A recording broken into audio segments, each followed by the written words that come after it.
परम वंदनीय माता जी के आशीर्वचन अमृतवाणी में।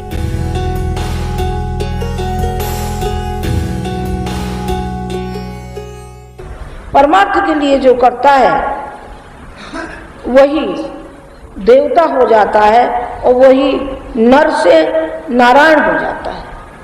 नर से नारायण की संज्ञा में आ जाता है। जो भी हमारे हुए हैं, बुद्ध हुए हैं, उनको हम भगवान कहते हैं। भगवान राम को भगवान कहते हैं। क्यों साहब, राम को भगवान क्यों कह दिया गया है?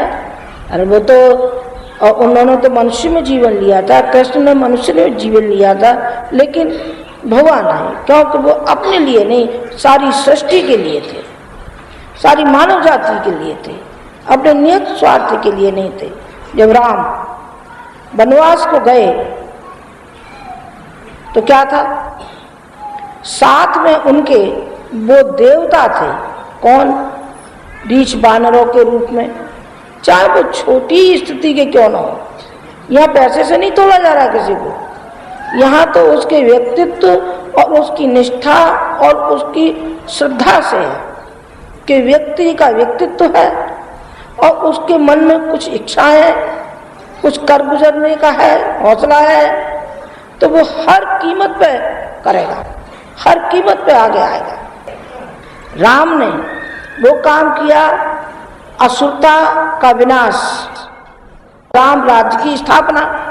दोनों ही थे, लंका में असुर थे, अयोध्या में भगवान पैदा हुए, और भगवान पैदा हुए तो एक ही होती कि सर्वत्र देवत्व ही देवत्व छा जाए, तो क्यों नहीं राक्षसों का विनाश हो।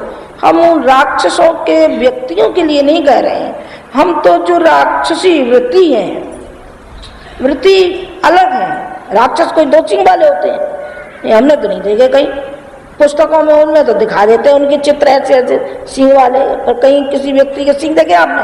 नहीं, किसी के भी नहीं होते।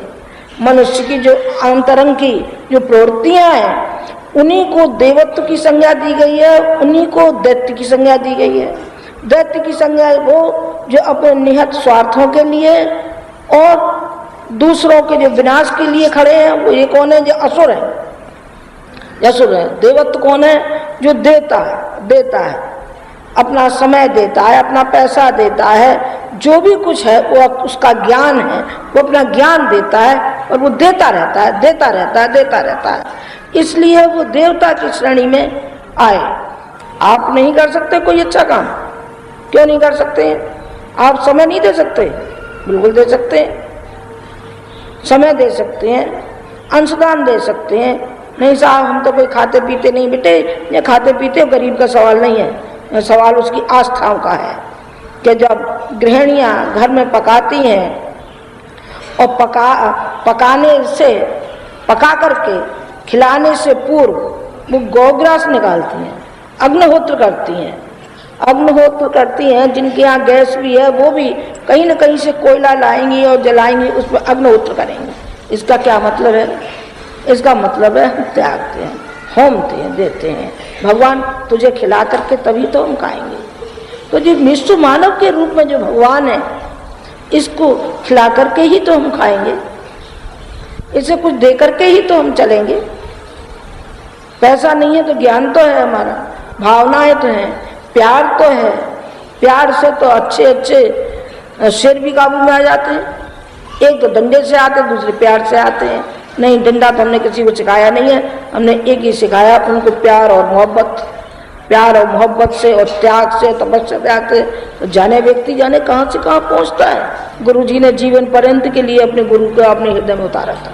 गायत्री माता को अपने हृदय में सारी जिंदगी उन्होंने लड़ाए रखा, उसकी गोदी में खेलते रहे, उससे चिपके रहे, और चिपके ही नहीं रहे। एक तो स्वयं ही चिपकना होता है कि हमारी स्वर्ग मुक्ति जो कुछ हो तो हमारी हो और किसी का नहीं हो। एक गुफा में बैठा वहीं माला छटकते रहो, बस हमारी मुक्ति हो जाए और चाहे जन्म में जाए। पर उन्होंने जो उनकी युधिष्ठिर की तरीके से उन्होंने ये कहा कि जब तक एक भी नर्क में है तब तक स्वर्ग में क्यों जाना। उन्होंने कहा नहीं, नर्क में ही रहना। नरक में ही स्वर्ग को स्थापित करना है। हमको स्वर्ग स्थापित करना है, इसी धरती पर स्वर्ग स्थापित करना है। और जहाँ हम रहते हैं वहाँ हम स्वर्ग में ही रहते हैं। गुरु जी ने हमेशा कहा जहाँ कहीं भी हम रहेंगे, घिया मंडी रहे वहाँ भी स्वर्ग में रहे, गांव में रहे वहाँ भी स्वर्ग में रहे, और शांति कुंज आ गए यहाँ भी स्वर्ग में रहे। और जहाँ कहीं वो जाते वहीं स्वर्ग ही स्वर्ग, स्वर्ग ही स्वर्ग। क्यों? इसलिए स्वर्ग कि वो स्वर्ग से भरपूर थे। उनका जो नेचर था, जो सोचने का ढंग था, जो चिंतन था, उनका सर्वव्यापी चिंतन था।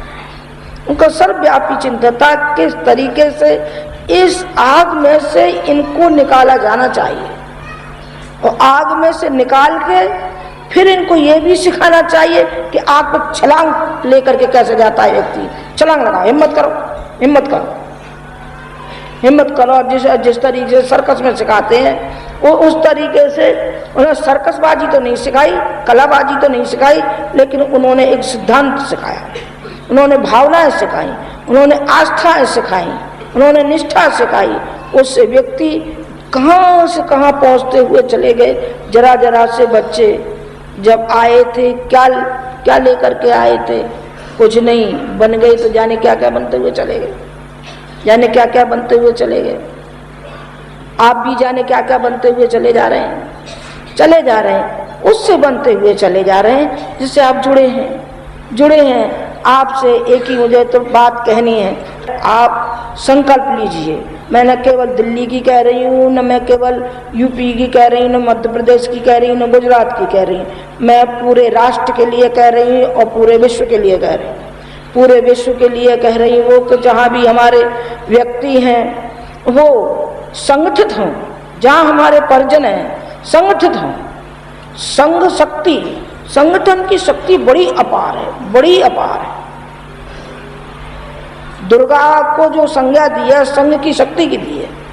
संघ की जो शक्ति है, संगठन की जो शक्ति है, वो जिधर में चली जाएगी उधर ही तहलका मचाती हुई चली जाएगी। जिस समय पुल पे से फौज जाती है तो पहले इसे सावधान कर दिया जाता है। उन्होंने कहा कि देखो, संघ की जो शक्ति होती है, संगठन की जो शक्ति होती है, वो इतनी प्रबल होती है कि आप लेफ्ट राइट करते हुए जाएंगे, जो धुनी इसमें से निकलेगी उससे ये पुल गिर सकता है। इसलिए कदम ताल लिए हुए मत जाना, अब बिगड़ते हुए जाना, वैसे जाना नहीं, ये पुल गिर पड़ेगा। संघ की शक्ति का क्या कहना है? सीख काम नहीं करती है, झाड़ू काम करती है। अकेला तो कभी कोई काम हो, तुम में हिम्मत नहीं है किसी में भी अकेला कर लो। अकेला तो गुरु जी ने किया है। सारा कार्य जो भी संगठन से लेके और पत्र व्यवहार से लेकर के इमारतें बनाने तक कितना सारे में उन्होंने वगैरह एक व्यक्तित्व पैदा हुआ है। सब व्यक्तित्व ऐसे पैदा नहीं होते जो अकेला कोई कर लेगा। सो भी वो भी अकेले, चिंतन उनका अकेला रहता था, लेकिन हाथ पांव तो सब रहते थे। हाथ पांव तो आप लोग हैं, आप लोगों को आगे बढ़ाते हैं, आप लोगों को ज्ञान देते हैं, आपको मार्गदर्शन देते हैं, ताकि आपको मार्ग स्वच्छ और पवित्र मिलता हुआ चला जाए। हमें छोटे बड़े से कुछ लेना देना नहीं, चाहे आपकी गिलहरी जैसी हिम्मती क्यों नहीं। और गिलहरी जैसी चाली चलिए। गिलहरी ने ये कहा था, जब गिलहरी से पूछा गया, ये गिलहरी तू ये क्या कर रही है? हम जैसे नल और नील जो है वो हम बना सकते हैं, तू कैसे क्या कर रही है?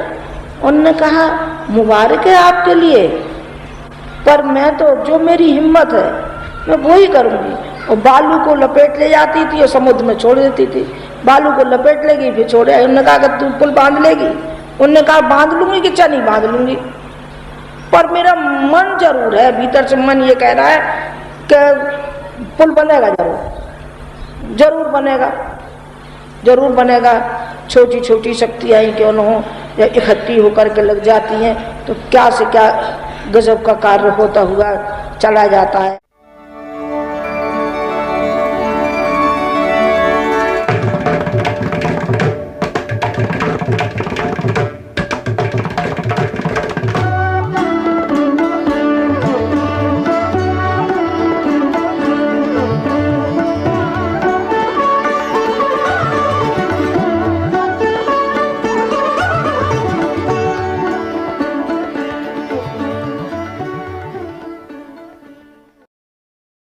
हमारे YouTube चैनल शांति कुंज वीडियो गायत्री परिवार को सब्सक्राइब करें एवं बेल आइकन जरूर दबाएं ताकि गायत्री परिवार की विभिन्न गतिविधियों की जानकारी आपको मिलती रहे।